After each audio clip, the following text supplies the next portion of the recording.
Hey Vance, can you hear me? Yep. Is your name Ziad? Correct. Is it Vance? Yep. What's up, Vance? Thanks for joining this call. Yeah, no problem. Thank you. Vance, first of all, we have already seen what you have already sent over to us. Seems what you are doing quite interesting for us. I think maybe the best way to start today's call is just to give me a better background on you, on what you have already done in the NFT space, in the crypto space before, and what are you currently doing. And before the end of the call, if there is any potential partnership that could benefit you firstly, I will make sure to have a second call with you. Why is your camera not on? I'm not in my office. It's like 10 p.m. right now in my own current time zone. I gotcha. Okay. All right. Fair enough. Yeah, second call, I will be on my camera if we will have one, for sure. Yep. So yeah, I mean, my background is pretty straightforward. I started in M&A right out of college. Then became a junk bond trader after 3 years at Merrill Lynch. I left Merrill Lynch after 10 years to start an internet company because I'm a tech guy. I built a company called Be There TV, which I sold to UGO.com after building it to become the largest streaming video distributor on the internet. Upon that exit, I came back to Wall Street to work with my boss from Merrill Lynch. He had started a company called Libertas Partners, where I was an analyst on a hedge fund. I covered hedge funds, and I was the head of research. And our company was bought by Knight Capital Group in 2008.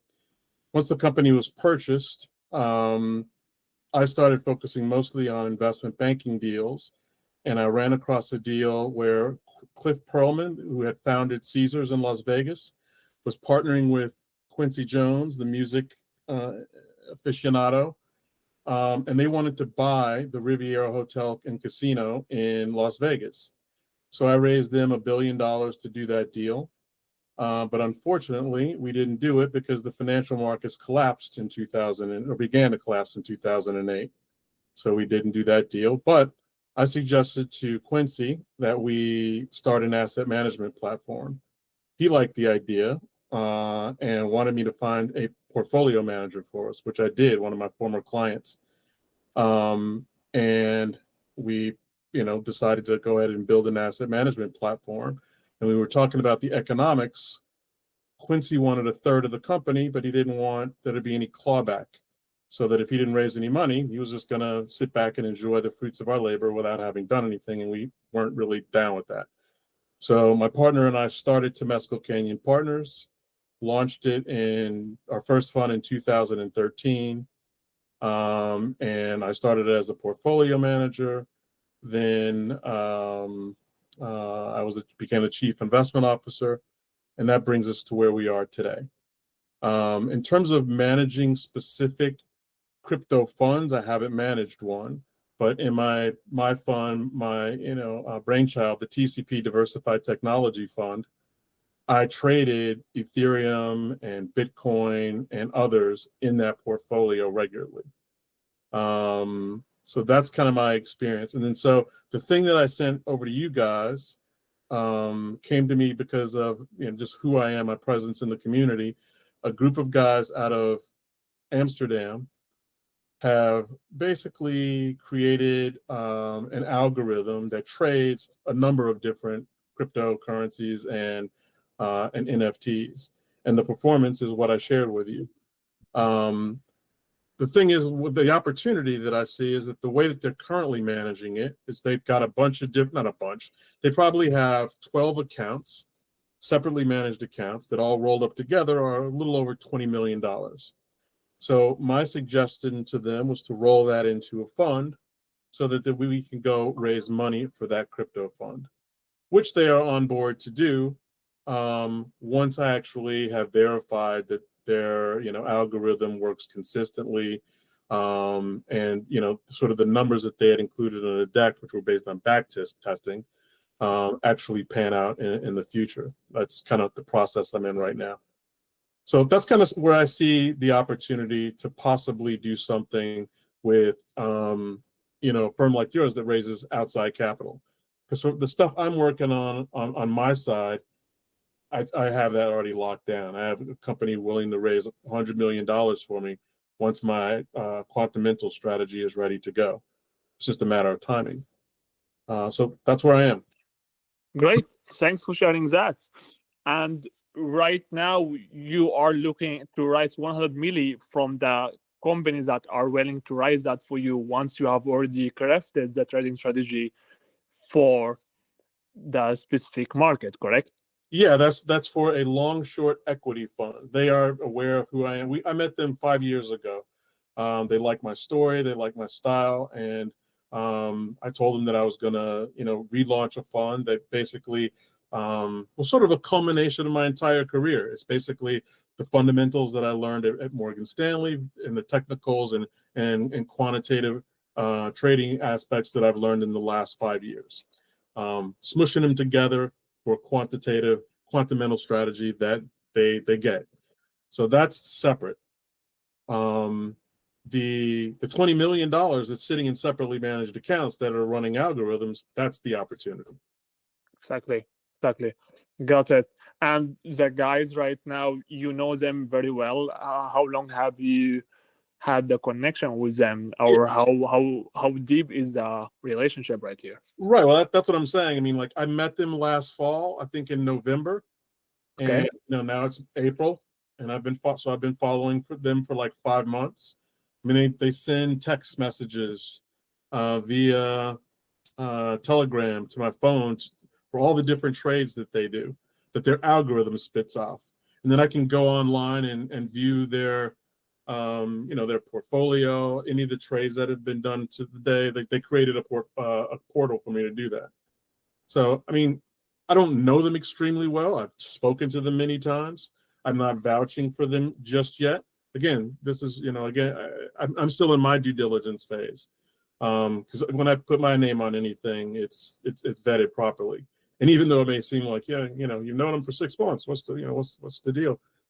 I'm still not there yet.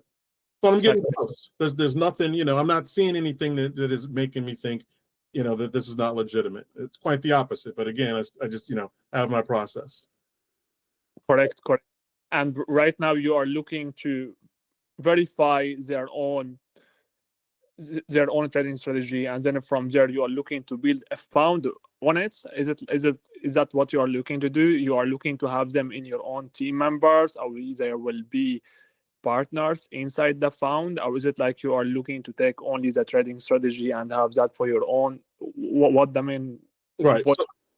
So the goal is going to be to take their quantitative strategy, the algorithms, partner with them on that fund. So the ownership structure would be I would own 51% of that GP. They would own the balance, and that would be our economic split in terms of fees. And I basically the way that I see it is these guys are pretty smart guys. They're all in their late 20s, mid 30s, but they're crypto guys, and they have no chance whatsoever to raise money in the United States. No one's going to invest with those guys, given their backgrounds. They're not finance guys. They're not investment guys. They're guys who own some crypto and decided to write some programs around trading crypto. Like that's what they do. But that doesn't raise money here in the United States.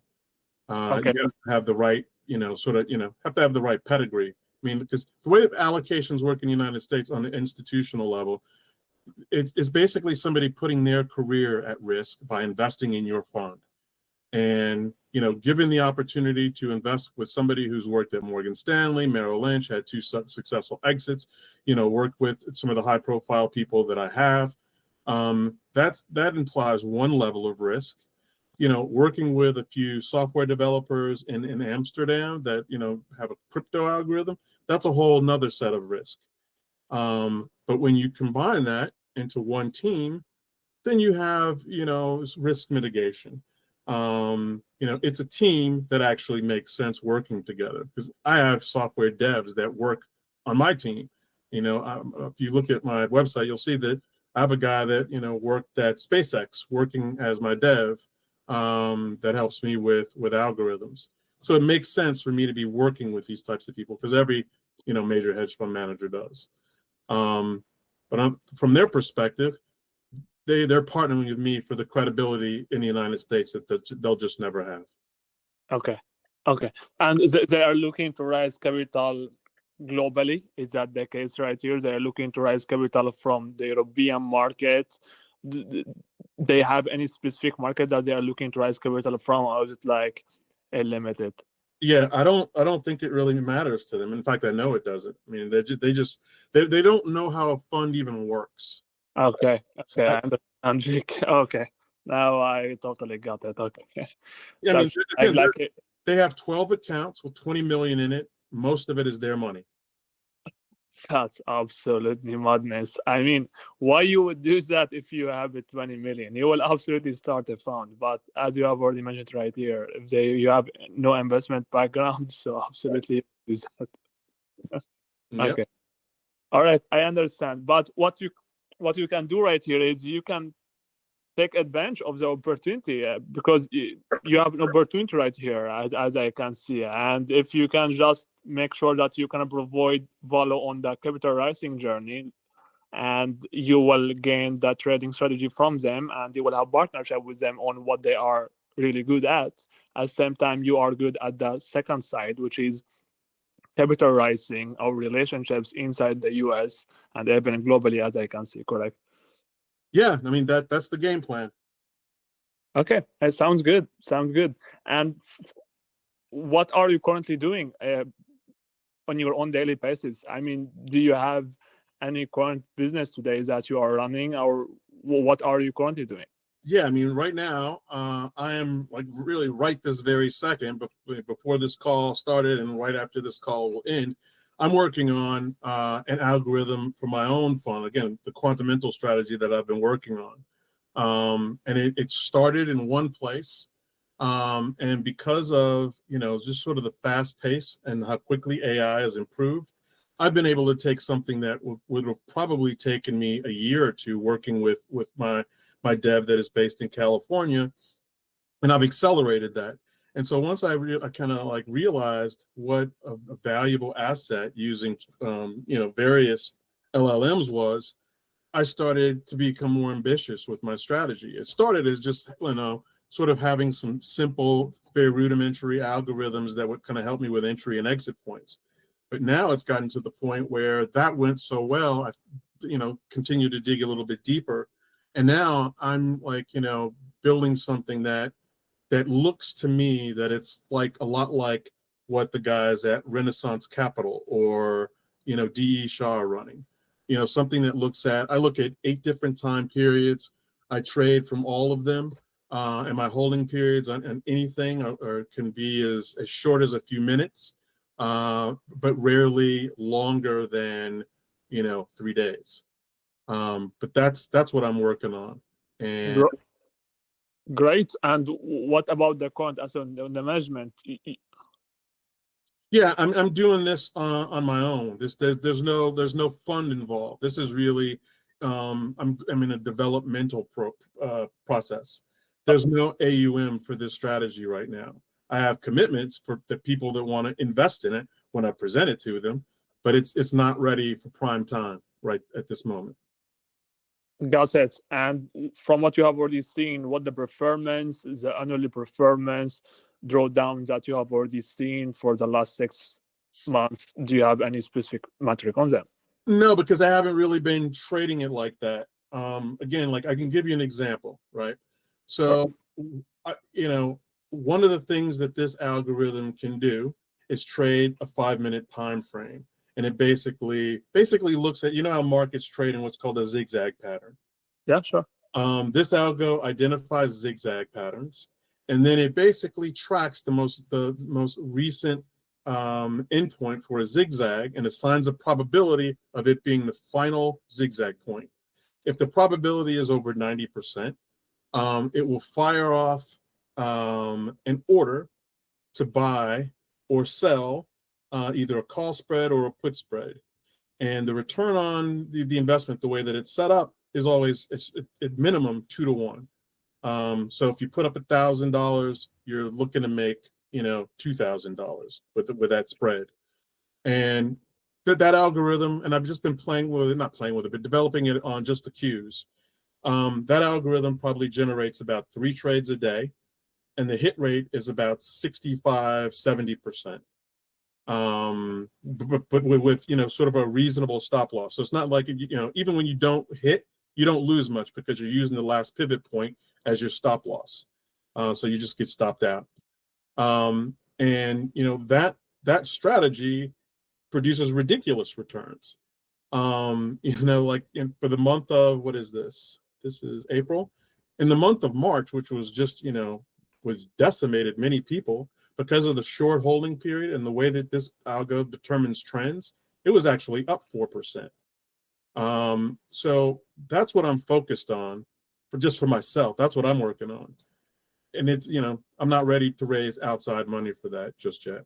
Because I'm still, sort of tweaking it. Sounds great. Sounds great. Sounds like you understand what you're talking about, and you have some gold mine trading strategy. And from what you are doing, besides that, are you doing any business today, or do you have any other business today that you are working on besides that, or you are only working on the trading strategy right now to prove the concept and then later on to start raise capital for it?